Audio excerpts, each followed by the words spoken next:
Stop for a second and put the clippers down. If you are standing over your Husky, your Golden Retriever, your German Shepherd, or your Malamute, running your hand through a coat that feels less like fur and more like packed felt, I want you to hear this before you make a decision you cannot take back. What you are feeling under your fingers is almost certainly not what you think it is. Most owners in that moment reach the same conclusion. The dog is matted, the mats have to come off. The fastest way to remove them is to shave the whole dog down to the skin and start over. It feels merciful. It feels decisive.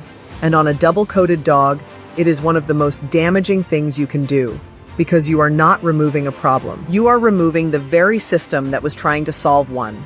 A double coat is not decoration. It is not a sweater your dog wears in winter and should logically shed in July. It is a two-layer piece of biological engineering that took thousands of years to build.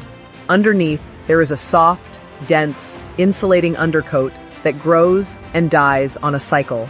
Above it, there are longer, coarser guard hairs that shed water, block ultraviolet light, and hold a cushion of air against the skin. Together, they do something remarkable.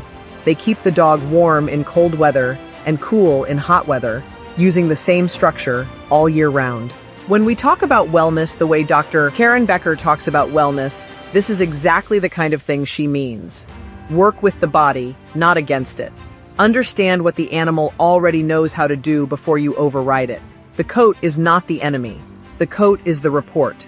And here is where nearly everyone goes wrong. That felted, solid, unbrushable mass on your dog's hips, behind the ears, under the collar, along the britches, on a double-coated dog, that is very often not a true mat at all. It is dead undercoat that shed exactly the way it was designed to, but never made it out. It loosened, it released, and then it got caught in the living guard hairs on its way to the floor, and it stayed there, packing tighter every day, week after week, until it hardened into something that feels identical to matting to an untrained hand. Same density, same resistance, same panic. Completely different animal. And the difference matters more than almost anything else you will learn about your dog's coat, because it decides everything that comes next. Whether that hair comes out in 10 minutes with the right tool, and the dog walks away with a full, functioning, beautiful coat, or whether it comes off with a blade and takes something with it that does not always grow back the same way. Again, so before you touch anything, you have to know which one you are looking at. Here is the test, and it takes 30 seconds. Part the coat down to the skin with your fingers, somewhere the hair is thickest, the shoulder, the hip, the ruff behind the neck. Look at what you see going down. If you see one type of hair, all the same texture, all the same length, running straight from the skin to the tip, your dog is single-coated. That is your poodle, your Shih Tzu, your Doodle, your Maltese, your Yorkie. Their hair grows continuously, it tangles into true mats, and clipping is a legitimate, humane tool in that situation. But if you part that coat and see two distinct populations of hair, a soft, fluffy, cottony layer close to the skin, sitting under longer, stiffer hairs that lie on top like a roof, you are looking at a double coat, and every rule just changed. Now take a small pinch of that packed material and try to slide a comb through it at the base, right at the skin. If the comb reaches skin and then meets resistance a half-inch up, that mass is floating. It is not anchored. It is not attached to living hair the way a true mat is. It is trapped. And trapped is a very different diagnosis than tangled. Now here is the part almost nobody tells you until it is too late. When a blade goes through a double coat, it does not politely remove the dead undercoat and leave the good hair standing. It cannot. It takes everything down to the same length, living guard hairs and dead undercoat alike, indiscriminately, in one pass. And what happens next is where the real damage begins, because those two layers do not grow back at the same speed. The undercoat is fast. It is designed to be fast. It comes rushing back in weeks, soft and dense and eager. The guard hairs are slow. They can take a year, 2 years, sometimes longer, and in some dogs they never fully return at all. So your dog rebuilds itself upside down. You end up with a dog that is now nothing but undercoat, with no protective roof over it, no water shedding, no ultraviolet barrier, no air cushion, no cooling architecture. A dog that sunburns through hair for the first time in its life. A dog that overheats faster in August than it ever did before you helped it. And that fluffy, cottony regrowth with no guard hairs to hold it in placemats far more easily than the original coat ever did. Which means the shave that was supposed to end the problem quietly guarantees the next one. Groomers have a name for the worst version of this: post-clipping alopecia, patches that come back thin, dull, discolored, or bare.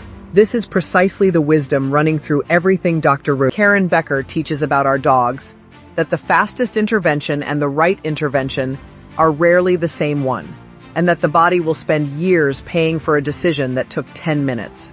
So what do we actually do instead? We blow it out. Not cut it out. Blow it out.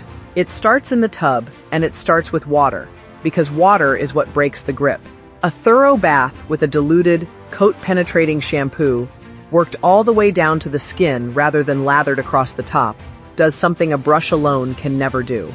It swells and separates every hair shaft in that packed mass, loosening the mechanical hold the dead undercoat has on the living guard hairs. Then comes the part that does the real work, the high-velocity dryer, moving air pushed against the coat at an angle, starting at the skin and driving outward. And I want you to picture what happens, because it is genuinely one of the most satisfying things in this entire profession. That solid, hopeless, felted mass, the one you were ready to shave off 10 minutes ago, begins to lift. It separates. It rises up and out of the guard hairs it was trapped in, and it leaves in clouds, handfuls, bags of it. A dog that looked ruined turns back into a husky in front of your eyes, and the guard hairs are still there, still long, still doing their job, completely untouched, because nothing ever cut them. Then you follow with an undercoat rake and a slicker, working in sections, pulling what the air already loosened. The dead coat comes out, the living coat stays. That is the whole principle, and it is the exact opposite of what a blade does. Now, honesty matters here. This does not fix everything. If a mat is truly anchored at the skin, if it is tight enough that you cannot slide a comb underneath it, if the skin below it is hot, damp, or sore, then that section may genuinely have to come off. Forcing a brush through it would be cruelty dressed up as principle. Welfare always outranks appearance. Those cases are the exception, not the rule. And the shave down should be the last resort you arrive at reluctantly, not the first idea you reach for confidently. Everything Dr. Karen Becker has taught us about caring for our dogs comes back to this one quiet discipline. Look before you act, ask what the body is already doing, and stop mistaking the symptom for the enemy. Your dog's coat is not failing. Your dog's coat is telling you it needs help finishing something it already started. So go check tonight. Part the hair. Find out what your dog is actually wearing. If you find 2 layers, you now know that the answer is air and water and time, not a blade. And you know something most owners will never be told until the damage is already done. Your dog cannot advocate for itself in the grooming chair. That job is yours. If you are benefiting from our topics, please subscribe, like, and turn on the bell notification so you can see our new videos early.